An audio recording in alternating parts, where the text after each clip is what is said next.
سامعین کرام، بریلی شریف میں عرس رضوی نومبر 2016 کے موقع پر انٹرنیشنل امام احمد رضا کانفرنس کی تقاریر آپ کی خدمت میں پیش کی جا رہی ہیں۔ انشاءاللہ تعالی بقیہ تقاریر بھی جلد پیش کی جائیں گی۔ آپ سے گزارش ہے کہ جماعت رضائے مصطفیٰ کا واٹس ایپ نمبر ہر گروپ میں شامل کروا لیں تاکہ 3 طلاق کے مسئلے میں مرکز اہل سنت بریلی شریف کے اعلانات اور جماعت رضائے مصطفیٰ کے پروگرام کی خبر پورے ملک میں صحیح وقت پر پہنچ سکے۔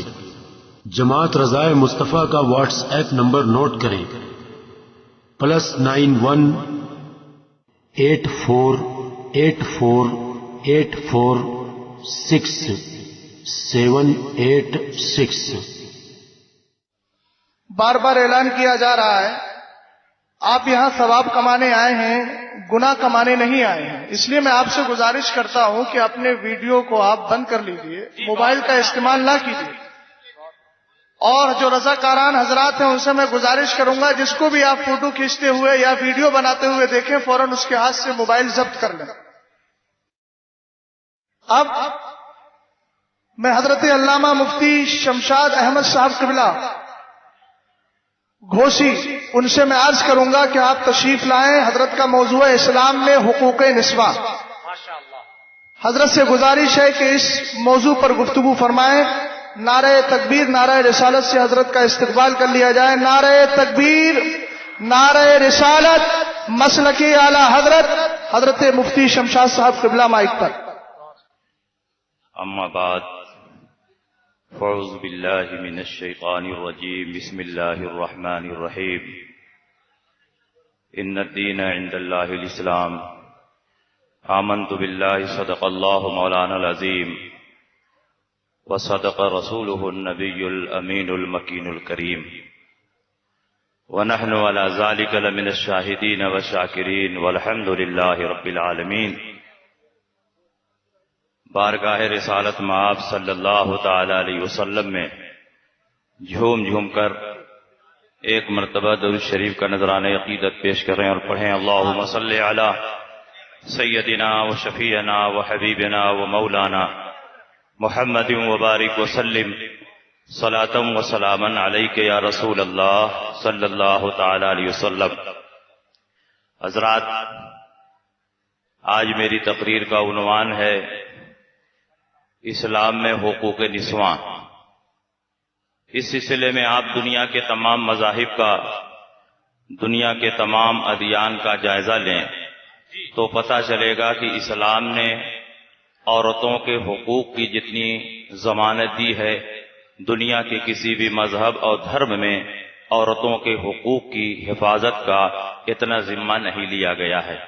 آپ اس دور کو نگاہوں کے سامنے رکھیں جب عرب کی تاریکی کے ماحول میں اسلام کا سورج اپنی رحمتوں اور برکتوں کے ساتھ طلوع ہوا، تو اس وقت عرب کا ماحول یہ تھا کہ عورتوں کا کوئی مقام نہیں تھا، سماج میں کوئی عزت نہیں تھی۔ اگر کسی کے گھر بچی پیدا ہو جاتی تو وہ لوگوں سے چھپا چھپا پھرتا تھا کہ کوئی بچی کی پیدائش کی خبر نہ سنا دے۔ اسی ماحول کو قرآن عظیم نے اس انداز میں بیان کیا: وَإِذَا بُشِّرَ أَحَدُهُم بِالْأُنثَىٰ ظَلَّ وَجْهُهُ مُسْوَدًّا وَهُوَ كَظِيمٌ۔ جب ان میں سے کسی کو بچی کے پیدا ہونے کی بشارت سنائی جاتی ہے تو اس کا چہرہ کالا پڑ جاتا ہے اور وہ غصے سے بھر جاتا ہے۔ لیکن اسلام آیا، اسلام نے بچیوں پر بھی رحم فرمایا، بیویوں پر بھی رحم فرمایا، ماؤں پر بھی رحم فرمایا۔ اسلام نے عورتوں کے تمام طبقات پر رحم و کرم کی برسات فرمائی۔ عورت کی 3 شکلیں ہوتی ہیں۔ عورت کبھی بیٹی ہوتی ہے، وہی عورت کبھی بیوی بنتی ہے، وہی عورت کبھی ماں بنتی ہے، اور ان تینوں مراحل میں اسلام نے عورتوں کو وہ عزت اور وہ مقام عطا فرمایا ہے کہ دنیا کے کسی بھی مذہب اور دھرم میں اس کی نظیر اور مثال نہیں ملتی۔ عرب کے ماحول کو نگاہوں کے سامنے رکھے، عورتوں کو ذرہ برابر کسی چیز پر ملکیت کا حق نہیں تھا۔ اسلام آیا اور اسلام نے عورتوں کو حق وراثت دیا، حق خلا دیا، حق خیار بلوغ دیا، حق نان و نفقہ دیا، حق سکنا دیا، بے شمار حقوق کا ضامن بن کر اسلام کا سورج اس دنیا میں طلوع ہوا. یہی بچی ہے کہ جب پیدا ہوتی تھی تو باپ مارے شرم کے آر کے اس بچی کو زندہ درگور کر دیتا تھا. لیکن اسلام آیا. نبی اکرم صلی اللہ علیہ وسلم فرماتے ہیں بچی کو باعث زحمت نہ سمجھو, بچی تمہارے گھر میں آئی اللہ کی رحمت آ گئی. یہی بچی جب کسی کی بیوی بن کر اپنے شوہر کے گھر میں گئی تو شوہر کے نصف ایمان کی ضمانت بن گئی. اور یہی بچی جب شادی کے بعد کسی بچے کی ماں بن گئی تو اس کے قدموں کے نیچے جنت. اللہ کے نبی سید عالم صلی اللہ علیہ وسلم نے عورتوں کو جو مقام اور عورتوں کو جو عزت دی ہے دنیا کے کسی بھی مذہب, دنیا کے کسی بھی دھرم میں اس کی نہ کوئی نظیر ہے نہ کوئی مثال ہے. دنیا کے تمام مذاہب کا جائزہ لے لیجئے. شادی کے بعد جب بچی رخصت ہو کر اپنے سسرال جاتی ہے تو باپ کی زمین و جائیداد میں اس کا کوئی حصہ نہیں ہوتا. یہ دنیا کا تنہا مذہب اسلام ہے کہ بچی کی شادی بھی ہو جاتی ہے, رخصت ہو کر سسرال جاتی ہے, پھر بھی باپ کی زمین و جائیداد میں اس کا حصہ برقرار رہتا ہے. جب وہی بچی کسی کی بیوی بنتی ہے تو بیوی ہونے کی حیثیت سے شوہر کی زمین و جائیداد میں اس کا حصہ بن جاتا ہے. اور وہی بچی جب کسی کی ماں بنتی ہے تو بیٹوں کی وراثت میں اس کا حصہ بن جاتا ہے. اور وہی عورت جب کسی زمانے میں دادی بن جاتی ہے تو پوتوں کی وراثت میں اس کو حصہ مل رہا ہے. عورت ایک ہے اور زندگی کے تمام مراحل پر اسلام انہیں حق وراثت دیتا ہوا نظر آ رہا ہے. آج دنیا کے تمام مذاہب اسلام کا مقابلہ کر رہے ہیں. اسلام ہی نے عورتوں کے مقام کو اور عورتوں کی عزت کو آسمان کی بلندی پر پہنچایا ہے. ذرا اس دور کو نگاہوں کے سامنے رکھو کہ کوئی عورت بیوہ ہو جاتی تھی تو کوئی اس کا چہرہ دیکھنا گوارا نہیں کرتا, لیکن نبی اکرم صلی اللہ علیہ وسلم نے یہ سیرت طیبہ دنیا کے سامنے پیش فرمائی کہ 25 سال کی کریل جوانی میں 40 سال کی ایک بیوہ خاتون سے نبی اکرم شادی کر کے دنیا والوں کو یہ میسج اور پیغام دے رہے ہیں کہ بیواؤں کو منحوس نہ سمجھنا. جب بیواؤں کا رشتہ ہے تو نبی کی سنت سمجھ کر قبول کرنا. سبحان اللہ سبحان اللہ سبحان اللہ. اور جب یہی بچی بیوی بنتی ہے تو شوہر پر اس کا کیا حق ہے؟ نبی اکرم صلی اللہ علیہ وسلم کی ایک حدیث سنیے. حضرت ابو ہریرہ فرماتے ہیں ایک صحابی نبی نے عرض کیا یا رسول اللہ ما حق المرأة علی الزوج, بیوی کا شوہر پر کیا حق ہے؟ نبی اکرم صلی اللہ علیہ وسلم نے ارشاد فرمایا ان یطعمها اذا طعم ويكسوها اذا اقتسى ولا يضرب الوجه ولا يهجرها الا في البيت, کہ اس کا حق یہ ہے کہ جب شوہر کھائے تو بیوی کو کھلائے, جب شوہر پہنے تو بیوی کو پہنائے, اور اس کے چہرے پر نہ مارے. یعنی ضرب خفیف کی اجازت تو ہے بعض صورتوں میں, لیکن چہرے پر مارنے کی اجازت نہیں ہے. اور اس عورت کو کہیں نہ چھوڑے مگر گھر کے اندر تنہا چھوڑے. اسلام نے زندگی کے تمام مراحل میں عورتوں کے حقوق کی حفاظت کر رہا ہے.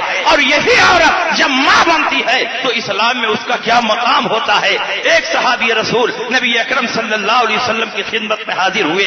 حضرت ابو ہریرہ کی روایت ہے, صحابی رسول نے پوچھا یا رسول اللہ من احق الناس بحسن صحابتی, انسانوں میں کون ہے جو حسن سلوک کا سب سے زیادہ مستحق ہے؟ نبی اکرم نے فرمایا امو کا, تیری ماں سب سے زیادہ مستحق ہے. صحابی رسول نے پوچھا ثم من, اس کے بعد کون مستحق ہے؟ نبی اکرم نے فرمایا امو کا, تیری ماں مستحق ہے. پھر پوچھا ثم من, اس کے بعد کون مستحق ہے؟ نبی اکرم نے فرمایا امو کا, تیری ماں مستحق ہے. پھر چوتھی مرتبہ پوچھا ثم من, اس کے بعد کون حسن سلوک کا مستحق ہے؟ تب سرکار فرماتے ہیں ثم ابو کا, اب تیرا باپ مستحق ہے. اسلام نے عورتوں کو جو عزت دی ہے, عورتوں کو جو مقام دیا ہے, دنیا کے کسی بھی مذہب اور کسی بھی دھرم میں نہ اس کا تصور کیا جا سکتا ہے اور نہ اس کی نظیر مل سکتی ہے. اسلام مذہب اسلام ایسا مکمل ہے, ایسا کامل ہے کہ پورا کا پورا اسلام حقوق ہی پر مشتمل ہے, چاہے وہ حقوق اللہ ہو چاہے حقوق العباد ہو, پورا اسلام حقوق پر مشتمل ہے. آج جو لوگ اسلام پر یہ الزام لگاتے ہیں کہ مردوں کو 3 طلاق کا حق دے کر اسلام نے عورتوں پر بڑا ظلم کیا ہے, بڑی زیادتی کی ہے, میں ان سے پوچھنا چاہتا ہوں کہ اسلام دین فطرت ہے, اسلام ایک معتدل مذہب ہے, انسانوں کے مزاج سے ہم آہنگ ہے. بعض صورتوں میں ایسا بھی ہوتا ہے کہ شوہر اور بیوی کے درمیان ناچاکی اس حد تک بڑھ جاتی ہے کہ زندگی کے نباہ کی کوئی صورت نہیں بنتی. ایسی صورت میں بعض مذاہب میں جہاں طلاق کا تصور نہیں ہے، شوہر بیوی سے نجات پانے کے لیے اپنے گلے میں پھندا ڈال کر مر جاتا ہے، بیوی شوہر سے نجات پانے کے لیے ٹرین کے آگے جل جاتی ہے، اپنے جسم میں پٹرول چھڑک کر مر جاتی ہے۔ اسلام نے ایک معتدل راستہ اپنایا ہے کہ اگر زندگی کے نباہ کی کوئی صورت نہ ہو تو اسلام تمہارے سامنے طلاق کا پرستاؤ بھی پاس کرتا ہے، طلاق کا پراودھان بھی رکھتا ہے۔ اگر نباہ کی کوئی صورت نہ ہو تو طلاق دے کر تم ایک دوسرے سے علیحدہ ہو سکتے ہو، خودکشی کرنے کی کوئی ضرورت نہیں ہے۔ میں کہتا ہوں طلاق کا اختیار دے کر اسلام نے عورتوں پر ظلم نہیں کیا ہے، بلکہ رشتہ نکاح کو مضبوط سے مضبوط تر کرنے کی اسلام نے کوشش کی۔ بہت اچھا حضرت، اگر 3 طلاق کا اختیار نہ دیا جاتا تو کبھی جھٹکے میں، غصے میں، جذبات میں ایک طلاق اگر نکل جائے، بیوی ہمیشہ ہمیشہ کے لیے رخصت ہو جائے، بعد میں شوہر کو کبھی افسوس ملنا پڑے گا۔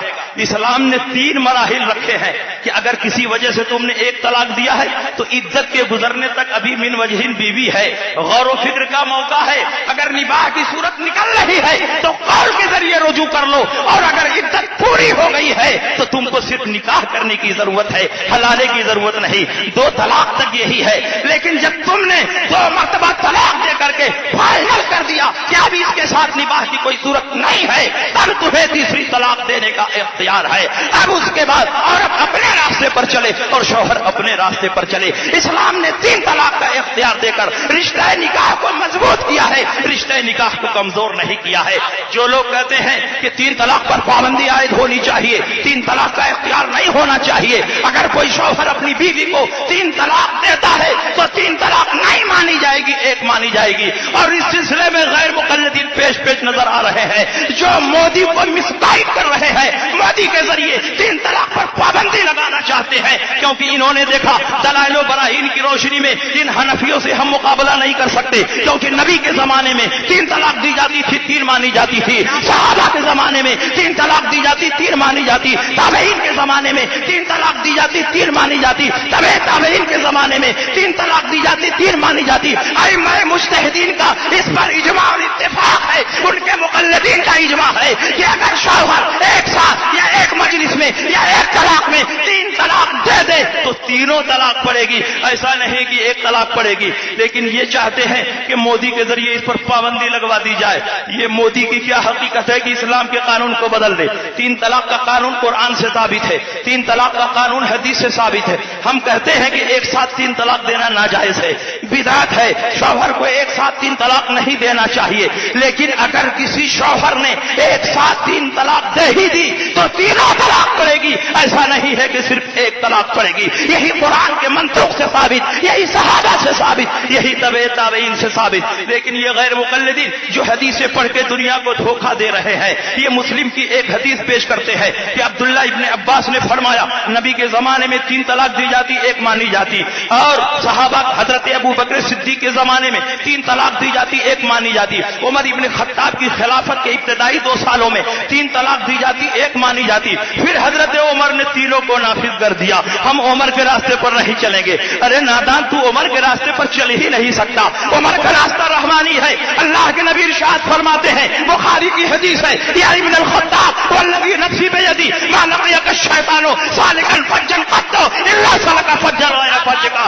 عمر ابن خطاب، قسم ہے اس ذات کی جس کے قبضہ قدرت میں میری جان ہے، تو جس راستے پر چلے گا اس راستے پر شیطان کبھی نہیں چل سکتا۔ تراویح 20 رکعت ہے، یہی عمر کا راستہ ہے، شیطان کہتا ہم اس راستے پر نہیں چلیں گے۔ قربانی 4 دن نہیں 3 دن ہے، یہ عمر کا راستہ ہے، شیطان کہتا ہم اس راستے پر نہیں چلیں گے۔ اور ایک نشست میں اگر 3 طلاق دی جائے، تینوں پڑتی ہے، یہ عمر کا راستہ ہے، اور شیطان کہتا ہم اس راستے پر نہیں چلیں گے۔ سبحان اللہ، سبحان اللہ۔ تو عمر کے راستے پر چل ہی نہیں سکتا۔ مسلم شریف کی وہ حدیث مختصر ہے، اور اسی حدیث کو ابو داؤد نے اور تفصیل کے ساتھ بیان کیا۔ محدثین کی عادت ہے کہ ایک ہی حدیث کو کہیں مختصراً ذکر کرتے ہیں اور کہیں مفصلاً ذکر کرتے ہیں۔ ابو داؤد میں یہ حدیث تفصیل کے ساتھ موجود ہے۔ جب دونوں حدیثوں کو جوڑ کر دیکھا جائے گا تو دونوں حدیثیں اپنی اپنی جگہ پر منطبق ہو جائیں گے۔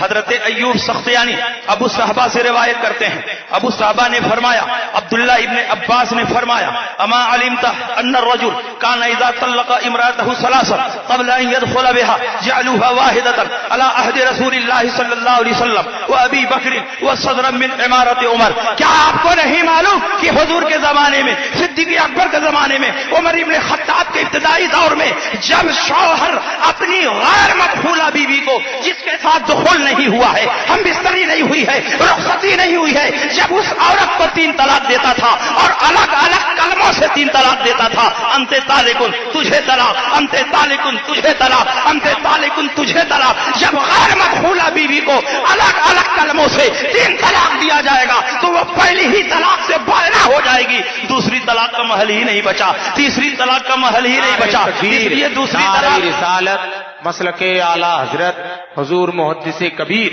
نعرہ تکبیر، نعرہ رسالت، سبحان اللہ، ماشاء اللہ، سبحان اللہ، عالم اسلام کی عظیم شخصیت، مسلک اعلی حضرت کے بہت بڑے نقیب اور ترجمان، شہزادے حضور صدر الشریعہ، ممتاز الفقہا، سلطان الاساتذہ، محدث کبیر، استاذی حضرت علامہ مفتی ضیاء المصطفیٰ صاحب قبلہ دامت فیضہم اسٹیج پر تشریف فرمائے۔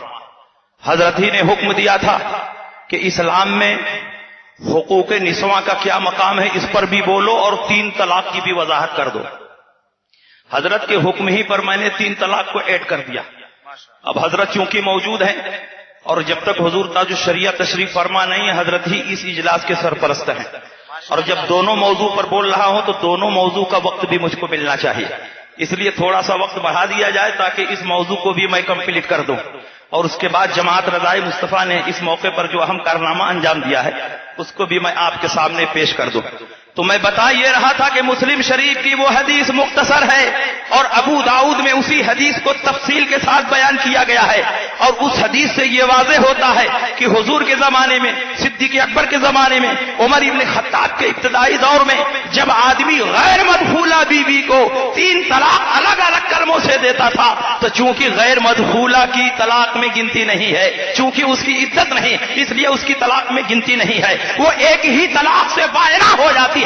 جب نکاح رہا ہی نہیں تو دوسری طلاق کس پر پڑے گی، تیسری طلاق کس پر پڑے گی؟ اسی کو حضرت عمر رضی اللہ تعالی عنہ نے اپنے دور میں اس طور پر نافذ کیا کہ حضور کے زمانے میں تو الگ الگ کلموں سے طلاق دی جاتی تھی، لیکن عمر ابن خطاب کے زمانے میں ایک ساتھ لوگ 3 طلاق دینے لگے۔ حضرت عمر فرماتے ہیں کہ طلاق متانت اور سنجیدگی کی چیز تھی، لیکن لوگوں نے اجلت سے کام لینا شروع کیا، اس لیے میں 3 طلاقوں کو نافذ کروں گا۔ مطلب یہ کہ جب الگ الگ کلموں سے غیر مدخولہ کو 3 طلاق دی جائے تو پہلی پڑے گی، دوسری نہیں پڑے گی، تیسری نہیں پڑے گی، لیکن جب ایک ساتھ 3 طلاق دیا جائے تو چاہے مدخولہ ہو کہ غیر مدخولہ ہو، تینوں طلاق پڑ جائے گی، اور اسی کو حضرت عمر نے نافذ کیا ہے، اور اس کی تائید اس حدیث سے بھی ہوتی ہے جسے ابن حبان نے اپنی کتاب میں نقل فرمایا۔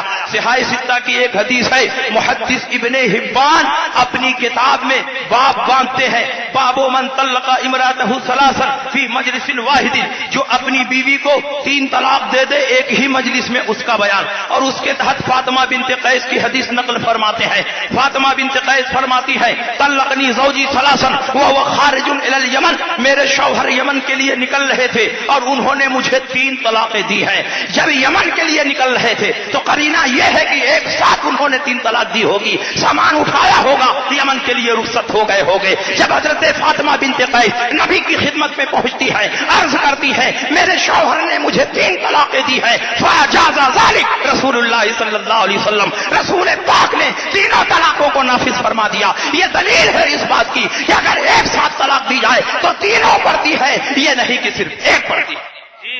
اور غیر مقلدین کہتے ہیں کہ ایک ساتھ 3 طلاق دینا بدعت ہے، اور بدعت اور ناجائز طریقے پر طلاق دے گا تو ایک ہی پڑے گی، باقی نہیں پڑے گی۔ بخاری شریف کی یہ حدیث اٹھائیے، حضرت عبداللہ ابن عمر نے حالت حیض میں اپنی بیوی کو 1 طلاق دیا۔ حالت حیض میں طلاق دینا بھی ناجائز ہے، حرام ہے، لیکن عبداللہ ابن عمر نے جب اپنی بیوی کو 1 طلاق دیا، رسول پاک کو اطلاع ملی، سرکار غضبناک ہوئے، حضرت عمر ابن خطاب سے فرمایا مرہو فلیراجعھا، اپنے بیٹے کو حکم دو کہ اس طلاق سے رجوع کر لے۔ سرکار رجوع کا حکم کیوں دے رہے ہیں؟ اگر طلاق نہیں پڑی تو رجعت کا کیوں حکم دیا جا رہا ہے؟ رجعت کا حکم دینا اس بات کی دلیل ہے کہ طلاق پڑ گئی۔ حالت حیض میں طلاق دینا اگرچہ ناجائز ہے، اگرچہ گناہ ہے، لیکن کسی نے اگر دے ہی دیا تو طلاق پڑ جائے گی. یہی عبداللہ ابن عمر فرماتے ہیں نبی کی خدمت میں بعد میں حاضر ہوا. میں نے کہا یا رسول اللہ میں نے حالت حیض میں 1 طلاق دیا تھا, آپ نے فرمایا رجوع کر لو. میں نے رجوع کر لیا. لو طلقتها ثلاثا, اگر 3 طلاق دیا ہوتا تب کیا حکم ہوتا؟ اللہ کے نبی فرماتے ہیں اذ قد عصیت ربک وبانت منک امراتک, اس وقت تو اپنے رب کا نافرمان ہوتا اور تیری بیوی ہمیشہ ہمیشہ کے لیے نکل جاتی. یہ اس بات کی دلیل ہے کہ اگر ایک ساتھ 3 طلاق دیا جائے یا ایک مجلس میں 3 طلاق دیا جائے یا ایک توہر میں 3 طلاق دیا جائے تو اگرچہ یہ ناجائز ہے, اگرچہ یہ بدعت ہے, لیکن دینے والے نے جب طلاق دے دیا تو تینوں طلاقیں پڑے گی. ایسا نہیں ہے کہ صرف 1 طلاق پڑے گی. یہی عبداللہ ابن عباس ان کی خدمت میں ایک شخص حاضر ہوا. اس نے کہا انی طلقت امراتی الفا, میں نے اپنی بیوی کو 1000 طلاق دیا. بتاؤ 1000 طلاق الگ الگ توہروں میں دے گا تو 82 سال 3 مہینہ اس کے لیے چاہیے. ایک ساتھ اس نے 1000 طلاقیں دی. حضرت عبداللہ ابن عباس نے فرمایا 3 طلاق سے کام ہو گیا, تیری بیوی ہمیشہ ہمیشہ کے لیے نکل گئی اور باقی طلاقوں کے ذریعے تو نے اللہ اور رسول کی آیتوں کا مذاق اڑایا. انہی کی خدمت میں ایک شخص حاضر ہوا اور اس نے کہا انی طلقت امراتی مثل عدد نجوم السماء, میں نے اپنی بیوی کو آسمان کے تاروں کے برابر طلاق دیا ہے. بتاؤ کوئی آسمان کے تاروں کے برابر الگ الگ مجلسوں میں یا الگ الگ توہروں میں طلاق دے سکتا ہے؟ کئی پشتیں ختم ہو جائیں گی, آسمان کے تاروں کے برابر طلاق مکمل نہیں ہو سکتا ہے. حضرت عبداللہ ابن عباس نے فرمایا 3 طلاق سے تیری بیوی ہمیشہ ہمیشہ کے لیے نکل گئی اور باقی طلاقیں لغو اور بیکار ہو گئی. یہ حدیث ہے, اس بات کی دلیل ہے کہ ایک ساتھ اگر 3 طلاق دیا جائے, ایک مجلس میں اگر 3 طلاق دیا جائے, ایک توہر میں 3 طلاق دیا جائے تو تینوں پڑتی ہے. ایسا نہیں ہے کہ صرف 1 پڑتی ہے. یہ غیر مقلدین کا فریب ہے, یہ غیر مقلدین کا دھوکہ. اور مودی کان کھول کر سن لیں, اگر 3 طلاق کے قانون کو انہوں نے بدلنے کی کوشش کی, مسلم پرسنل لا میں کسی قسم کی مداخلت کی کوشش کی, یکساں سول کوڈ نافذ کرنے کی کوشش کی, تو اگرچہ جماعت رضائے مصطفیٰ اس میدان میں اتر چکی ہے اور پورے ملک میں مودی حکومت کے خلاف جماعت رضائے مصطفیٰ نے تحریک چھیڑ دیا ہے. علامہ اسجد اللہ اور مولانا شہاب الدین اور رضا اکیڈمی کے بانی الحاج محمد سعید نوری, ان لوگوں نے زبردست کارنامہ انجام دیا ہے اور پورے ملک میں دستخطی مہم جاری کر دی ہے. لاکھوں کی تعداد میں فارم جمع ہوئے ہیں, آن لائن فارم بھی سبمٹ کیے گئے ہیں. اس کے باوجود بھی اگر مودی حکومت اپنے حلف نامے کو واپس نہیں لے رہی ہے اور مسلم پرسنل لا کو بدلنے کی کوشش کرے گی تو مودی حکومت کان کھول کر سن لے, مودی کان کھول کر سن لے. ہندوستان کا 70 کروڑ مسلمان تو الگ رہے, تاج الشریعہ کے اتنے مریدین ہیں کہ اگر اپنے سر پر کفن باندھے میدان عمل میں اتر پڑے تو نہ مودی کا پتہ چلے گا نہ مودی کی حکومت کا پتہ. نعرہ تکبیر, نعرہ رسالت, خواجہ کا ہندوستان, خواجہ کا ہندوستان, مسلک اعلیٰ حضرت حضور تاج الشریعہ جماعت رضائے مصطفیٰ. ماشاء اللہ ماشاء اللہ. ہائے قول محمد قول خدا, فرمان نہ بدلا جائے گا, بدلے کا زمانہ لاکھ مگر قرآن نہ بدلا جائے گا. 3 طلاق کے تعلق سے اور بھی کئی درجن حدیثیں موجود ہیں. وقت کی قلت دامنگیر ہے. میرے استاذ محترم حضور محدث کبیر تشریف فرما ہے. اگر کچھ کمی رہ گئی ہوگی تو محدث کبیر کی تقریر سن کر جائیے, انشاءاللہ ساری کمیوں کو محدث کبیر پوری فرما دیں گے. وآخر دعوانا الحمدللہ. سامعین کرام, یہ تقریر آپ کی خدمت میں جماعت رضائے مصطفیٰ کی جانب سے پیش کی گئی ہے. مرکز اہل سنت بریلی شریف کے مستند اسلامی میسج اور اکابر علماء کی مدلل تقریریں حاصل کرنے کے لیے جماعت رضائے مصطفیٰ کے نمبر کو اپنے واٹس ایپ گروپ میں ضرور شامل کریں اور ہر 3-4 مہینے میں دیکھ لیا کریں کہ شامل ہے یا نہیں, کیونکہ جب یہاں اکاؤنٹ ریسیٹ کیا جاتا ہے تو نمبر خود بخود نکل جاتا ہے اور آپ کو خبر نہیں ہوتی. نمبر نوٹ کریں, +91 8484846786. یہ تھے حضرت علامہ مفتی شمشاد احمد صاحب رضوی, استاذ جامعہ رضویہ امجدیہ گھوسی. اب 2 شعر پڑھنے کے لیے عرفان اظہری صاحب سے گزارش کروں گا کہ وہ تشریف لائیں. عرفان اظہری صاحب جو بمبئی سے تشریف لائے ہیں. ماشاء اللہ. کیوں نہ بچے عالم میں گھر گھر ڈنکا اعلی حضرت کا،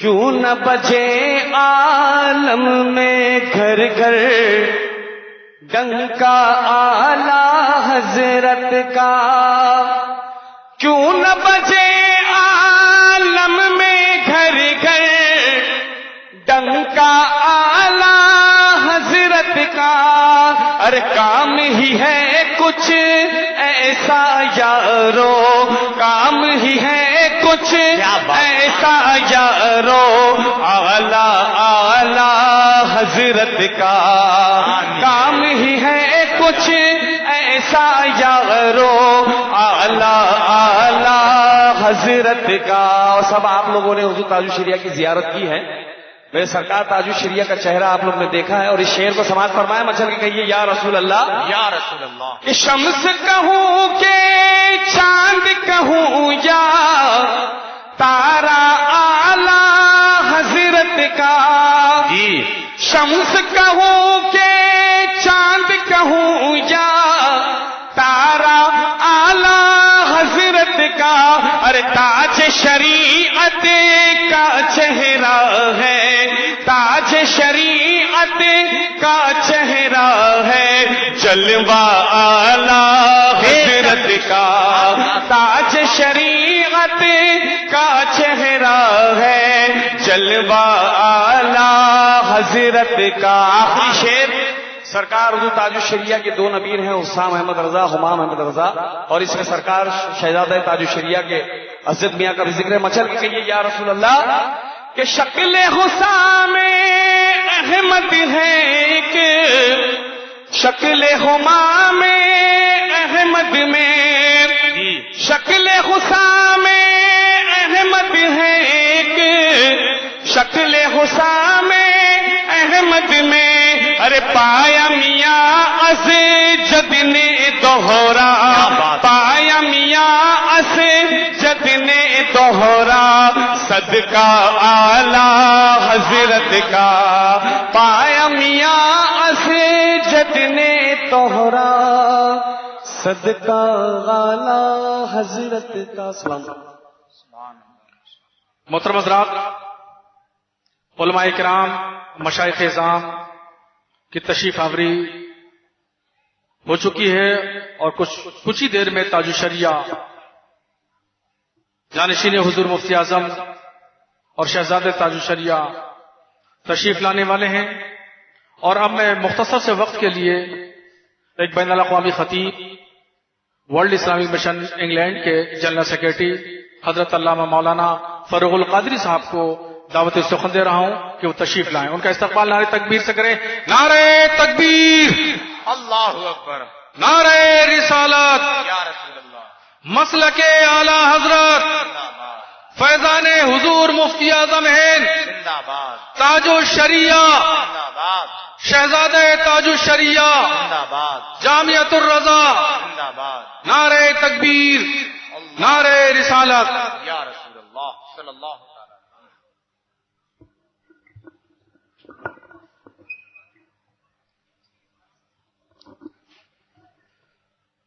حضور محدث کبیر، سینت اسٹیج باوقار علماء، عزیزان ملت اسلامیہ، السلام علیکم ورحمۃ اللہ وبرکاتہ۔ الحمد للہ وکفا وسلام علی عبادہ الذین اصطفى، اما بعد، فاعوذ باللہ من الشیطان الرجیم، بسم اللہ الرحمن الرحیم۔ ان الذين قالوا ربنا الله ثم استقاموا تتنزل عليهم الملائكة آمنت بالله صدق الله العظيم وبلغنا رسوله النبي الأمين الكريم ونحن على ذلك لمن الشاهدين والشاكرين والحمد لله رب العالمين۔ آئیے ہم اور آپ انتہائی احترام و عقیدت کے ساتھ اپنے و ساری کائنات کے مرکزی عقیدت عالم نور کے پیکر لطیف، عرش الہی کے مستند نشین، شہر آر رم، تاجدار حرم، نوبہار شفاعت،